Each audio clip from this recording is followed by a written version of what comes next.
Hey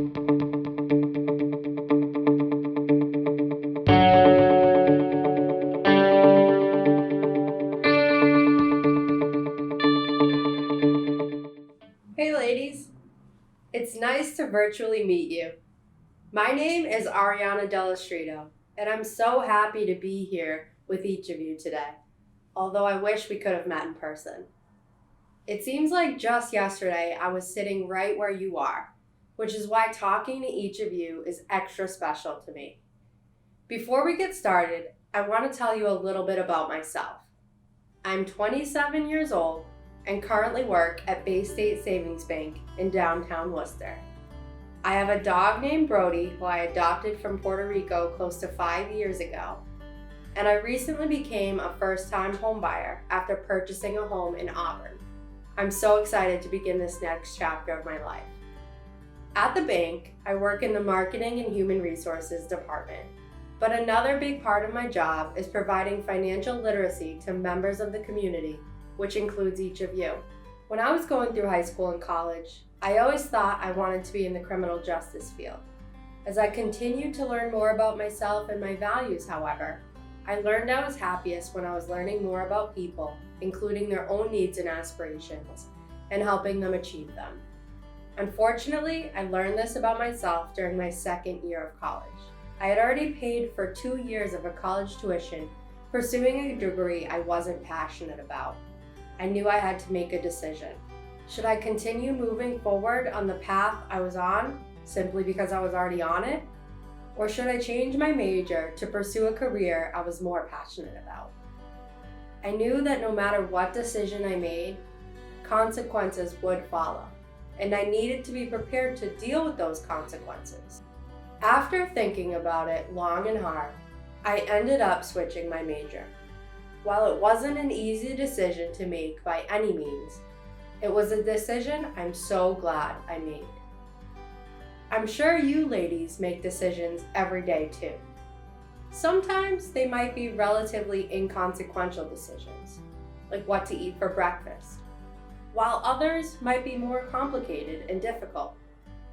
Every time we make a decision, we go through a decision-making process. Sometimes we are aware that we're going through this process, while other times we don't realize the amount of thought that went into the decision until we analyze it afterwards. For some of the larger decisions that you may eventually end up making, like what kind of car you want to buy, what college you want to go to, or where you want to live, having a decision-making process to rely on will help you make a well-informed decision. The Women's Initiative went ahead and put together 7 decision-making steps that you could use to help guide you through your next decision, whether it's large or small. Let's take a look at the steps. Step 1 says pinpoint what needs to be decided. Step 2, list your choices. Step 3, determine the priority of each choice. Step 4, list the pros and cons for each choice. Step 5, consider how you feel about each choice. Step 6, make your decision. Step 7, evaluate your decision. Now that you know the steps, let's test out how helpful these steps really are. Let's say you went to go visit your grandparents, and during your visit, they gave you $50. What are you going to do with that $50?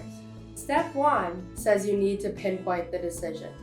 It seems to me that the decision you need to make is what are you going to do with the $50? Step 2 says list your choices.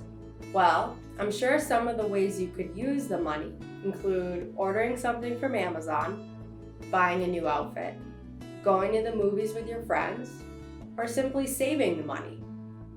Step 3 says to determine the priority of each choice. Choice 1 was to order something from Amazon. Since there's nothing you need, this is not a priority. Choice 2 was to buy a new outfit. You happen to have a few family parties coming up, and having a new outfit would be nice. This is a priority. Choice 3 was to go to the movies with your friends. Spending time with your friends is a priority. Finally, choice 4 was to save the money. Building up your savings is important to you, so this is also a priority. Now that we've outlined our choices and the priority of these choices, let's move on to step 4, which is to list the pros and cons for each choice. Choice 1, which is buying something from Amazon, has no pros.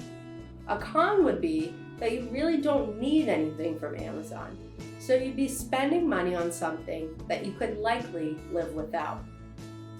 A pro of choice 2, which was buying a new outfit, is that you have an occasion coming up that you know you could wear the new outfit to. However, a con is that you would be spending the money and not saving it. A pro of choice 3, which was going to the movies, is that you'd be spending time with your friends, which you love. However, a con is that the admission ticket to the movie and the snacks are both pretty expensive.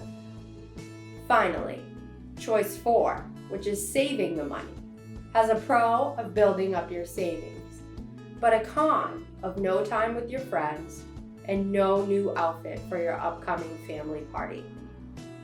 Now that we've completed steps 1 through 4, let's move on to step 5, which asks us how we feel about each of the different choices. After laying out all the choices and looking at the pros and cons for each, we know ordering something from Amazon isn't the best use of the money. There's nothing you really need. Choice 2 seems like a good option. You have a family party coming up that you could wear the new outfit to, meaning the money would be spent on something you'd end up using. Choice 3 sounds good as well. However, the cost of going to the movies is a major con. Choice 4 seems like a good option. Saving money is always a smart decision because you never know when you may need it. Step 6 in the decision-making process asks us to make a decision. And after analyzing the pros and cons of each choice, it's safe to say that we can eliminate choices 1 and 3. There are much better things that we could do with the $50. While choice 2 and 4 are both good decisions, we'll go with choice 2 for this example. There's an event coming up that you'd really like a new outfit for, and that's okay. If you have the money to buy that outfit, it's okay to treat yourself every once in a while. But just know that if you end up changing your mind and wearing an outfit you already have, therefore saving the money, that would be a good decision too. Step 7, which asks you to evaluate the decision, would occur after the decision has been made, or in this case, the $50 has been spent. You spent the money on a new outfit and wore it to your family party. The new outfit not only impressed your family, but also made you feel great. It can be worn again in the future as well. You feel that you made a well-informed decision, and you're happy with the decision you ended up making. Overall, you did a great job using the 7 decision-making steps. Continuing to use these decision-making steps will give you the confidence that you're making a decision based on all the available information. You've carefully considered the outcomes, and that you've made the decision that works best for you and your needs. Good decision-making takes practice, so be sure to keep working at it. There's always something to be learned if we take the time to evaluate and learn from each outcome. As we move into the next activity, be sure to continue practicing your decision-making skills. Thank you so much for learning with me today. You ladies did a great job during this activity, and I know you'll continue to do so as the day continues. Enjoy your time and learn as much as you can. I can't wait to see all the amazing things you'll accomplish as you continue on your life journeys.